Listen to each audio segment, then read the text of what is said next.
रामायण के बारे में हम सभी ने कभी न कभी सुना अवश्य होगा। हमारे मन में रामायण की रचना को लेकर कई सवाल अवश्य उठते रहे होंगे। एक रामायण महाकाव्य महर्षि वाल्मीकि द्वारा लिखा गया था तथा दूसरा रामायण ग्रंथ रामचरितमानस है। टीवी सीरियल में अलग अलग रामायण दिखाई जाती है जिसमें कुछ न कुछ अंतर हमेशा मिलता है। तो आइए आज हम रामायण के कुछ अनसुने बातों के बारे में जानते हैं। नंबर 1, रामायण में कुल श्लोक। रामायण महर्षि वाल्मीकि द्वारा लिखी गई थी जिसमें कुल 7 कांड लिखे गए हैं। इन 7 कांडों में 500 उपखंड तथा कुल 24,000 श्लोक हैं। रामायण में भगवान विष्णु के राम अवतार के जन्म से लेकर उनके वापस नारायण रूप में लौटने तक की कहानी लिखी गई थी। नंबर 2, राम की बहन। रामायण के सभी पत्रों से अलग एक ऐसा पात्र भी था जिसका जिक्र किसी ने शायद ही किया हो, और वह पात्र है राजा दशरथ की एक पूरी, जो कि राम की बड़ी बहन थी।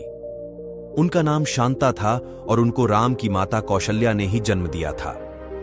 शांता अपने चारों भाइयों से उम्र में काफी बड़ी थी। नंबर 3, गायत्री मंत्र। रामायण ग्रंथ में लिखे गए 24,000 श्लोक में हर 1,000 श्लोक का पहला अक्षर को लिखा जाए तो यह गायत्री मंत्र बन जाता है। नंबर 4, सीता स्वयंवर का वर्णन। महर्षि वाल्मीकि द्वारा रचित रामायण में सीता स्वयंवर का कोई भी वर्णन नहीं मिलता है।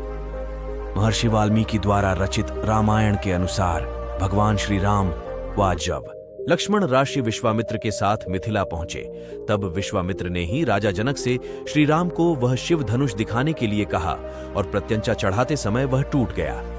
इससे प्रभावित होकर जनक ने देवी सीता का विवाह श्री राम से करने का विचार किया। नंबर 5, पिनाक धनुष। रामायण में सीता स्वयंवर में जिस धनुष को उठाने की शर्त रखी गई थी वह महादेव द्वारा निर्मित पिनाक धनुष था।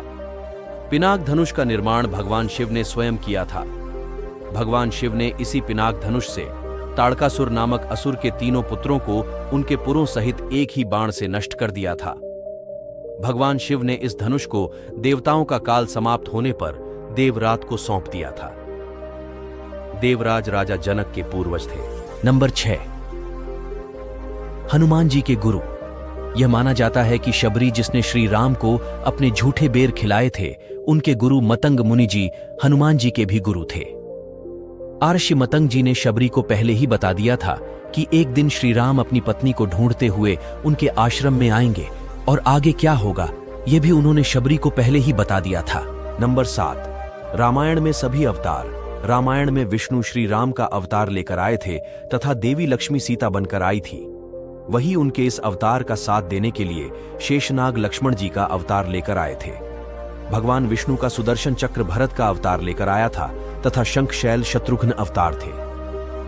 नंबर 8, दंडकारण्य वन। श्री राम लक्ष्मण और माता सीता ने 14 वर्ष का वनवास का अधिकतर समय जिस स्थान पर बिताया था वह वन दंडकारण्य नाम से जाना जाता है।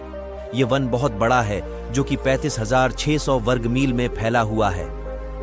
नंबर 9, एकादशी का व्रत। जब श्री राम सुग्रीव की सेना को लेकर समुद्र तट पर पहुंचे तो अथाह समुद्र उनके सामने था। प्रश्न यह था कि उसे पार करके लंका तक इतनी बड़ी सेना कैसे लेकर पहुंचा जाए। इसके लिए श्री राम ने समंदर से रास्ता मांगने के लिए समुद्र की आराधना की और एकादशी का व्रत किया था। नंबर 10, श्री राम की आयु। यह माना गया है कि विवाह के समय श्री राम की आयु लगभग 16 वर्ष की थी। दोस्तों, आपको यह जानकारी कैसी लगी हमें कमेंट करके बताइए और हमारे चैनल को भी सब्सक्राइब कर लें। Subscribe now and press the bell icon. Never miss an update.